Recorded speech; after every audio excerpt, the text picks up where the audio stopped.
दूसरे दिन सोमवार का दिन पड़ेगा, फिर जल भर लो उसी कलश में। सूर्य नारायण को अर्घ देकर वही कलश से वापिस जल भरकर शंकर जी के मंदिर में ले जाकर जल को चढ़ाना प्रारंभ कर दीजिए। आपको स्वयं बड़ी रोग, बड़ी बीमारी में भी आराम लगना प्रारंभ हो जाएगा। आप कहो। अब एक बात सावधानी से सुनिएगा, शायद शिव महापुराण के माध्यम से अभी तक ये बात सामने नहीं आई, पर शिव पंचायत कथा में आ रही है, तो सावधानी से सुनना। एक प्रश्न हमारे भीतर खड़ा होता है, जब हम सूर्य नारायण भगवान को अर्घ देते हैं, जल चढ़ाते हैं, तो वो जल पृथ्वी पर जब गिरता है तो उसके छींटे हमारे शरीर पर लगते हैं, क्या वो ठीक है? क्या वो श्रेष्ठ है? तो शिव महापुराण की कथा कहती है, जब हम सूर्य को अर्घ देते हैं, सूर्य को जल चढ़ाते हैं, वो पानी जब पृथ्वी पर गिरता है, उसके छींटे हमारे शरीर पर लगते हैं, तो वो श्रेष्ठता का भाव निर्मित करते हैं, वो गलत नहीं हो सकता। कारण अब वो भी समझ लीजिए।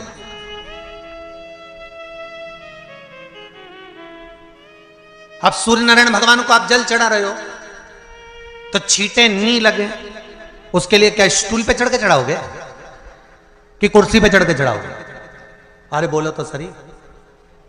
अब कई लोगों के दिमाग में यह बात भरा गई कि हम भगवान को जल चढ़ाते हैं, वो हमारे शरीर में छींटे लगते हैं, जमीन पे से पानी गिरता है, वो हमारे शरीर को छींटे लगते हैं, भगवान को अच्छा नहीं लगता होगा। कौन ने कहा? पहले तो उसको पकड़ के ला। मेरे राम जी महाराज, मेरे भगवान कृष्ण, बड़े बड़े संत, साधु, सन्यासी, तपस्वी, साधक, उपासक जितने भी हुए, जिन्होंने सूर्य की आराधना करी, इन्होंने टेबल पे चढ़कर या कुर्सी पे चढ़कर जल नहीं चढ़ाया, इन्होंने पृथ्वी पर खड़े होकर ही, क्योंकि पृथ्वी तत्व के देव हैं शिव।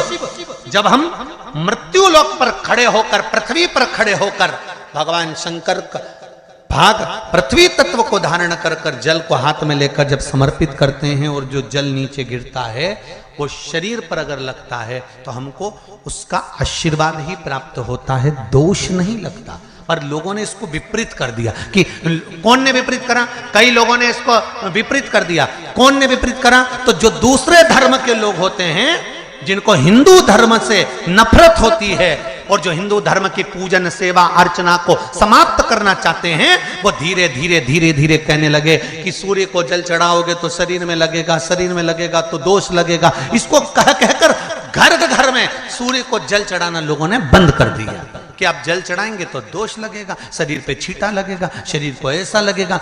ये दोष नहीं है। कितनी सुंदर बात है महाराज। सूर्य नारायण भगवान को जब जल चढ़ाया जाता है, हाथ सिर से 8 इंच की दूरी पर होना चाहिए।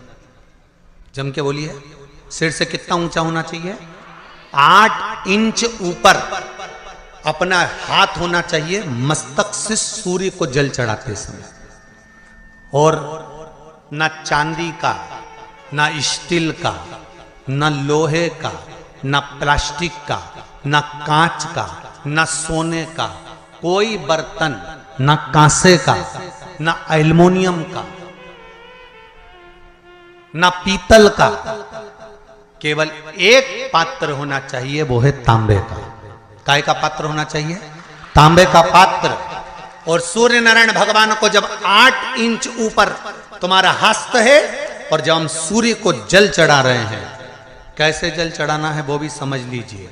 अगर कोई कैंसर का मरीज है, जिसके चेस्ट में कैंसर आ गया हो, लेफ्ट में, राइट में कहीं पर कैंसर आ गया हो, या कोई गठान आ गई हो, तो महाराज आप जल चढ़ाते समय उस जल की धार को सूर्य भगवान को जब चढ़ा रहे हो तो धार आपकी गठान की ओर जाना चाहिए, जिससे सूर्य की किरण उस जल में से आपके उस स्थान पर पड़े, उस जगह पर पड़े जहां पर गठान है। महाराज आप लगातार जल तो चढ़ाना चालू करो, अच्छे अच्छे डॉक्टर फेल हो जाएंगे और कह देंगे गठान ठीक हो गई।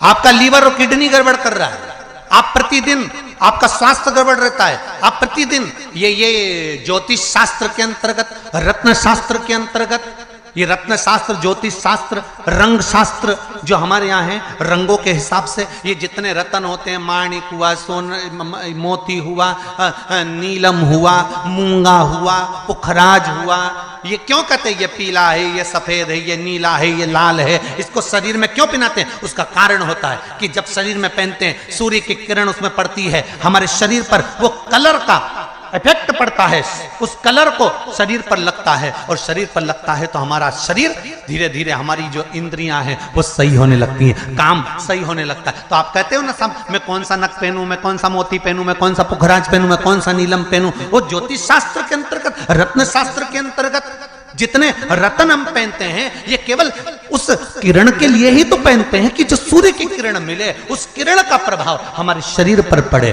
तो इन सबसे अच्छा है कि सुबह शंकर भगवान का नाम लो, तांबा का लोटा में जल भरो, 8 इंच ऊपर सिर से हाथ होना चाहिए, और सूर्य नारायण भगवान का दर्शन साधारण नहीं, जो जल तुम चढ़ा रहे हो, वो जल की जो धार आ रही है उसमें सूर्य का दर्शन होना चाहिए, तो कैंसर की बीमारी कभी नहीं हो सकती।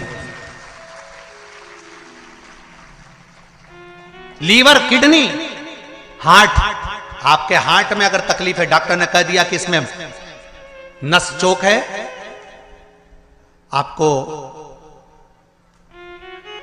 कहीं ना कहीं छल्ला डलेगा, आपको कह दिया इसमें कुछ ना कुछ प्रॉब्लम आ रही है, आप सूर्य को अर्घ देना चालू कर दो, सूर्य को जल चढ़ाना चालू कर दीजिए। आप सूर्य को जल चढ़ाओ, वो जल की जो तरंग आ रही है, वो जल जो निकल कर जा रहा है, उसकी जो किरण आपके हृदय पर, आपकी छाती पर पड़ रही है, नाड़ियों में पड़ रही है, नसों में पड़ रही है, उसका बल देखो तो सही। 1 महीना लगातार चढ़ाओ तो 15 दिन 20 दिन कर तो देखो। क्यों राम जी महाराज जल चढ़ाते थे, क्यों भगवान कृष्ण जल चढ़ाते थे सूर्य को, क्यों दशरथ जी महाराज जल चढ़ाते थे, क्यों कश्यप ऋषि जल चढ़ाते थे सूर्य को, सारे 33 कोटि देवता, सारे ऋषिवर, साधु संत सन्यासी तपस्वी साधक उपासक सब भगवान सूर्य को अर्घ दिया करते थे। क्यों देते थे, किस लिए?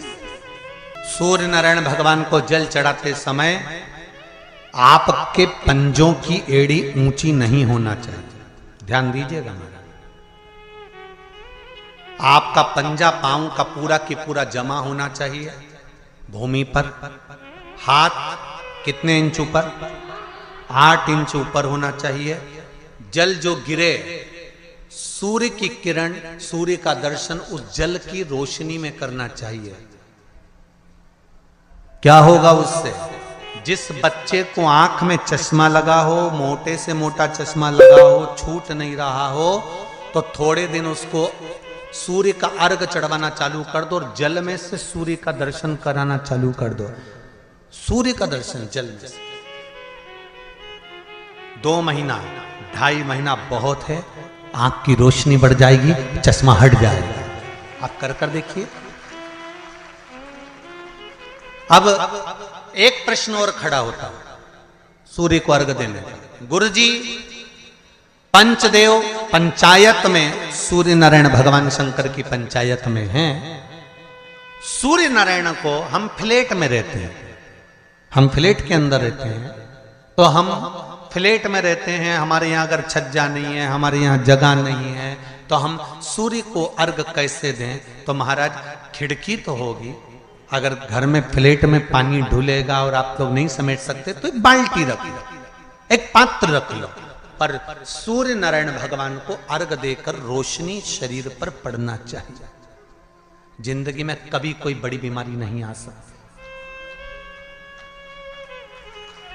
कितने लोग देते हैं सूर्य को अर्घ? जरा हाथ उठाओ।